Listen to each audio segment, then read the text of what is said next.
Hi viewers, welcome to our channel. ప్రస్తుతం మనతో పాటు దాము బాలాజీ గారు సీనియర్ జర్నలిస్ట్ ఉన్నారు. వాటితో ఒకసారి మాట్లాడదాం. సార్ నమస్కారం. నమస్తే సార్, ఏపీలో ఉచిత బస్సు మహిళలకు ఉత్తదే అని చెప్పేసి ఇప్పుడు విమర్శలు టీడీపీ కూటమి గవర్నమెంట్ మీద వస్తున్నాయి సార్. అంటే అసెంబ్లీలో మొన్న మంత్రి మాట్లాడుతూ వాళ్ళ విధానం ఏంటో తెలియజేస్తారు. ఈ మహిళల బస్సుకు సంబంధించి ఓన్లీ ఇది జిల్లాల వరకే పరిమితం, జిల్లాలు దాటి వెళ్ళడానికి వీలు లేదు అంటూ కండిషన్స్ అయితే పెట్టారు. మరి ఎలక్షన్స్ కంటే ముందు చెప్పలేదా అని చెప్పేసి కూడా ఇప్పుడు వైసీపీ నుంచి ఇటు షర్మిల కూడా తీవ్ర స్థాయిలో విమర్శలు అయితే చేశారు సార్. మరి ఉచిత బస్సు విధానం పైన వాళ్ళు చెప్పారు కదా, దీనిపైన మీ ఒపీనియన్ ఏంటి సార్? సూపర్ 6 పథకాలు ఈ కూటమి అనౌన్స్ చేసింది. బాబు గ్యారంటీ భవిష్యత్తుకు షూరిటీ అనే పేరుతో సూపర్ 6. అందులో 20 లక్షల ఉద్యోగాలు నిరుద్యోగులకి ఇస్తాము, లేదంటే 3,000 రూపాయలు పర్ మంత్ ఇస్తామని ఒకటి.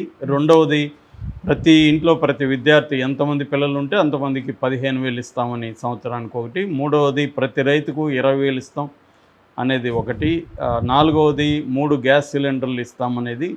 ఐదవది, ప్రతి మహిళకు 18 ఏళ్ళు నిండిన ప్రతి మహిళకు 1,500 పర్ మంత్ ఇస్తామని. ఆరవది, మహిళలకు ఉచిత బస్సు. ఇది వాళ్ళు ఇచ్చిన హామీలు. ఈ హామీల్లో ఇప్పటి వరకు ఏది కూడా అమలు అవ్వట్లేదు. గ్యాసు ఇస్తామని చెప్పారు కానీ అది కూడా సక్రమంగా అమలు అవ్వట్లేదని విమర్శలు వస్తున్నాయి. మిగతావి అయితే 20 లక్షల ఉద్యోగాలు లేదు, 3,000 డబ్బులు ఇవ్వట్లేదు, ప్రతి విద్యార్థికి అనేది లేదు, ఒక విద్యార్థికి అని కండిషన్ పెట్టారు. అది కూడా ఈ సంవత్సరం అయితే ఇంకా లేదు, మే నుంచి అంటున్నారు. ఇక రైతుది కూడా ఈ సంవత్సరం లేనట్టే. మహిళకు లేదు, 1,500 లేదు. ఉచిత బస్సు, ఈ ఉచిత బస్సు గురించి కూడా సంక్రాంతికి అన్నారు, దానికి ముందు ఇంకేదన్నారు, మళ్ళీ ఉగాది అన్నారు, ఇలాగా వెళ్ళిపోతూనే ఉంది. దాని మీద అధ్యయనం కోసం కర్ణాటక అన్నారు, ఇక్కడ తమిళనాడు అన్నారు, ఇలాగా గడిచిపోయింది.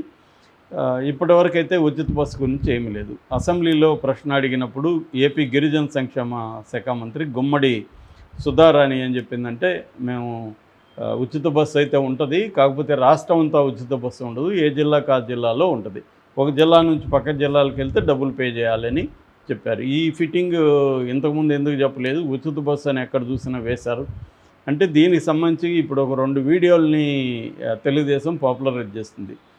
చంద్రబాబు మాట్లాడాడు, మీరు ఈ జిల్లాలో ఎక్కడి నుంచి ఎక్కడికైనా వెళ్ళొచ్చు అనేది మాట్లాడింది ఒక వీడియో.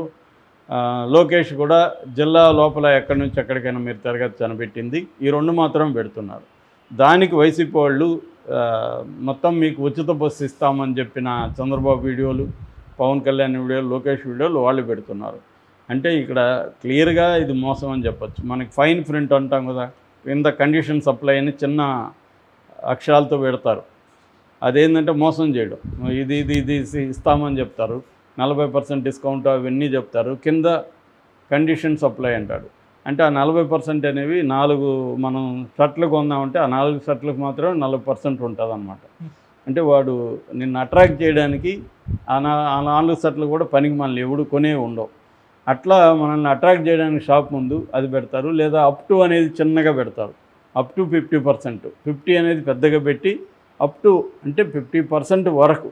ఇందాక చెప్పినట్టు అది ఒక షర్ట్కి ఉండొచ్చు 50, మిగతా అన్నిటికీ 10%, 5% ఉంటాయి. ఈ ఏమార్చడానికి చేసే కమర్షియల్ యాడ్స్ లాగానే ప్రభుత్వాలు కూడా ఇప్పుడు ఏం చేస్తున్నాయంటే జనాల్ని ఎలా కొత్త పద్ధతిలో ఏమార్చాలి. ఈ ఏమార్చడం అనేది ఎప్పటి నుంచి భారతం నుంచి ఉంది. భారతంలో కూడా ధర్మరాజు అబద్ధం చెప్పకూడదు కాబట్టి కృష్ణుడు ధర్మరాజుకి ఏం చెప్పిస్తాడంటే, అశ్వత్థామ అతహ అని గట్టిగా ఆరోపం అంటాడు, కుంజరహ అని మెల్లగా ఆరోపం అంటాడు. అంటే ద్రోణుడికి వినబడేట్టుగా. అశ్వత్థామ అతహ అంటే ద్రోణుడు ఏమనుకుంటాడు, తన కొడుకు అశ్వత్థామ చనిపోయాడు అనుకుంటాడు. యుద్ధం చేస్తున్న వ్యక్తి కొడుకు చనిపోయాడు అన్నప్పుడు ఒక్కసారిగా నిస్సహాయంగా ఫీల్ అవుతాడు కదా, ఆ టైంలో అతన్ని వేసేయడం అన్నమాట. ఇది కృష్ణుడి నీతి. దీన్ని అర్జునుడు మన ధర్మరాజు నిజం చెప్పినట్టు ఉండాలి, అబద్ధం చెప్పాలి. నిజం చెప్పినట్టు ఏంటి, అశ్వత్థామ అతహ అని గట్టిగా చెప్పాడు, అశ్వత్థామ చనిపోయాడు. కుంజరహ అని చిన్నగా. కుంజరహ అంటే అశ్వత్థామని ఏనుగు చనిపోయిందని ఈయన ఉద్దేశం. ఆయనకి ఏమైంది, తన కొడుకు చచ్చిపోయాడు. 2 పేర్లు అశ్వత్థామే, కొడుకు పేరు ఏనుగు పేరు. అలాగే అప్పుడే ఈ టెక్నిక్ వాడారనమాట, ఏమార్చే టెక్నిక్ భారతంలో. సో అలాగా ఇప్పుడు కూడా చంద్రబాబు ప్రభుత్వం ఈ ప్రజల్ని ఏమార్చే టెక్నిక్ని అమలు చేస్తుందని ఉచిత బస్సు విషయంలో మనం చెప్పచ్చు. ఫస్ట్ ఉచిత బస్సు అనడం, ఆ ఉచిత బస్సుకు మళ్ళీ కండిషన్ సప్లై అని చెప్పడం, అలా ప్రతి పథకానికి కండిషన్ సప్లై. ఇది క్లియర్గా ప్రజలు పదే మోసపోతున్నారు. ఎందుకంటే ఇప్పుడు గతంలో కూడా చంద్రబాబు హామీలు ఇచ్చి నెరవేర్చని పరిస్థితి ఉంది. జగన్ హామీలు ఇచ్చి ఫర్ ఎగ్జాంపుల్ జగన్ కూడా ఉద్యోగాలు అన్నాడు, జాబ్ క్యాలెండర్ అన్నాడు, అది జరగలేదు. తర్వాత మద్యపాన నిషేధం అన్నాడు, అది జరగలేదు.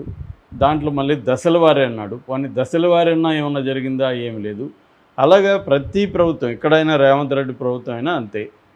ఎందుకంటే ప్రజల్ని ఎలా ఏమార్చాలనేది సైకలాజికల్ స్టడీలు చేసి వీళ్ళని ఎట్లా బిహేవియరల్ ఎకనామిక్స్ అంటారు. బిహేవియరల్ ఎకనామిక్స్లో హ్యూమన్ బిహేవియర్ని అర్థం చేసుకొని హ్యూమన్ బిహేవియర్ని ఎలా ఎక్స్ప్లాయిట్ చేయాలనేది బిహేవియరల్ ఎకనామిక్స్ చెప్పిస్తుంది కన్జ్యూమరిజంకి. కన్జ్యూమరిజం అంతా కూడా డిసెప్షన్ మీదనే ఆధారపడి ఉంటుంది. మనకు వచ్చే అడ్వర్టైజ్మెంట్లు అంతా కూడా మనల్ని మోసం ఎలా చేయాలనేది వాళ్ళు స్టడీ చేసి ఈ హ్యూమన్ బీయింగ్ నేచర్ని, బిహేవియర్ని అర్థం చేసుకొని ఈ బిహేవియర్ని ఎట్లా మ్యానిపులేట్ చేయాలి అనేది అదొక పెద్ద సైన్స్ అనమాట. బిహేవియరల్ ఎకనామిక్స్ అంతా చెప్పేదంతా అదే. సో దాన్ని ఇప్పుడు చంద్రబాబు కూడా అదే అప్లై చేశాడు. ఒకటి, వీళ్ళకి లేనిపోని ఆశలు కల్పించడం, జగన్ ఇంత ఇస్తుంటే నేను ఇంత ఇస్తానని చెప్పడం ఒకటి. రెండవది దాని ఏమంటారు, లాస్ అవర్షన్ అంటారు. ఎప్పుడైనా నీకు ఇంకొక గంట చేస్తే 1000 రూపాయలు ఇస్తానని చెప్పడం, నువ్వు గంట చేయకపోతే 1000 రూపాయలు కట్ చేస్తానని చెప్పడం. నువ్వు దేనికి ప్రిఫరెన్స్ ఇస్తావు? 1000 రూపాయలు ఇస్తానన్న దానికంటే కట్ చేస్తానన్న దానికి ఎక్కువ. అంటే లాస్ అవ్వడాన్ని మనుషులు ఇష్టపడరు, ఆదాయం వస్తుందనే కంటే. అందుకని లాస్ అవర్షన్ అని ఈ బిహేవియరల్ ఎకనామిక్స్లో ఒక కాన్సెప్ట్ ఉంటుంది. దాన్ని ఉపయోగించుకొని చంద్రబాబు ఏం చేశాడంటే, జగన్ మీ ల్యాండ్స్ ఆక్యుపై చేసుకుంటాడు, ఈ ల్యాండ్ టైటిలింగ్ యాక్ట్ అనే దుర్మార్గంని ఒకటి భయంకరంగా ప్రచారం చేశాడు. దీన్ని ప్రశాంత్ కిషోర్ ఈ ఐడియా ఇచ్చాడని చెప్తున్నారు. 20 కోట్లు తీసుకొని ప్రశాంత్ కిషోర్ ఇట్లాంటి ఐడియాలు చంద్రబాబుకి ఇచ్చాడు. అంటే జనాల్ని ఎలా మోసం చేయాలి, డిసీవ్ చేయాలి అని ఒక డిసెప్టివ్ పాలిటిక్స్ని అన్ని రాజకీయ పార్టీలు అమలు చేస్తున్నాయి ఇవాళ. అది చంద్రబాబు కూడా చేశాడు. ఎఫెక్టివ్గా చేయగలడు చంద్రబాబు. ఎందుకంటే ఆయనకి మీడియా కానీ హైప్ క్రియేట్ చేయడం కానీ ఇవన్నీ ఆయనకి వెన్నతో పెట్టిన విద్య అంటారు కదా, అలా ఆయనకి ఎక్స్పీరియన్స్ కానీ సపోర్ట్ సిస్టమ్స్ ఉన్నాయి. సో పక్కన పైగా ఇంతకుముందులాగా చంద్రబాబు మళ్ళీ అబద్ధాలు చెప్తాడేమో అని ప్రజలు అనుకుంటారు కాబట్టి ఈసారి పవన్ కళ్యాణ్ దించారు. పవన్ కళ్యాణ్ నాది గ్యారంటీ, నేను దగ్గరుండి చేస్తాను. ఇప్పుడు ఏ పథకాన్ని గురించి పవన్ కళ్యాణ్ ఆయనకి నోరు ఉందా లేదా కూడా తెలియదు అనమాట. అలా సైలెంట్గా అయిపోయాడు. సో అందుకనే ఇవన్నీ ప్రజలు గమనించకుండా ఉండాలంటే ఎవ్రీ మంత్ ఒక డైవర్షన్ పాలిటిక్స్కి తెరలేపడం. ఏదో ప్రతి ఇష్యూని, ఆ రంగయ్య అనే అతను హెల్త్ ఇష్యూ అయిపోయి బాలేక 80 years వయసులో చనిపోతే దాన్ని ఇష్యూ చేస్తున్నారు. అంటే అది పిండి ఇదైపోతే కూడా ఇంకా ఏమన్నా పిండుదామని దాన్నే పిండుతున్నారు. చెరుకు పిప్పిలాగా అయిపోయిన ఇష్యూ అది, దాన్ని మళ్ళీ పిండుతున్నారు అనమాట. అంటే ఎందుకంటే ఏదో ఒక డైవర్షన్ కావాలి. మనం హామీలు ఇట్లా గడిపేసి లాస్ట్ ఇయర్లో ఇచ్చేసి ఫుల్గా మ్యాక్సిమం ఇచ్చేసి డబ్బులు, అప్పుడు మళ్ళీ అమరుద్దాం, అప్పుడు మళ్ళీ బిహేవియరల్ ఎకనామిక్స్ ఎలా మ్యానిపులేట్ చేయాలి అనేది మళ్ళీ ప్రశాంత్ కిషోర్ రంగంలో దిగుతారు. ఎక్కడెక్కడ వీళ్ళని ఎలా మ్యానిపులేట్ చేసి స్టడీ చేస్తారు. ఇది ఇవాళ జరుగుతుంది. కన్జ్యూమర్స్గా మనం ప్రజలు మోసపోతున్నాం, ఓటర్లుగా సిటిజన్స్గా కూడా మన ప్రభుత్వాలు మనల్ని మోసం చేస్తున్నాయి. అందులో భాగమే ఈ ఉచిత బస్సు. నిజానికి ఉచిత బస్సుకి 350 కోట్లు ఎంత అవుతుంది, దాన్ని కూడా పెట్టడానికి ఏంటని నిన్న షర్మిల కూడా మాట్లాడుతుంది. ప్రజలు కూడా ఇంతే మన కర్మ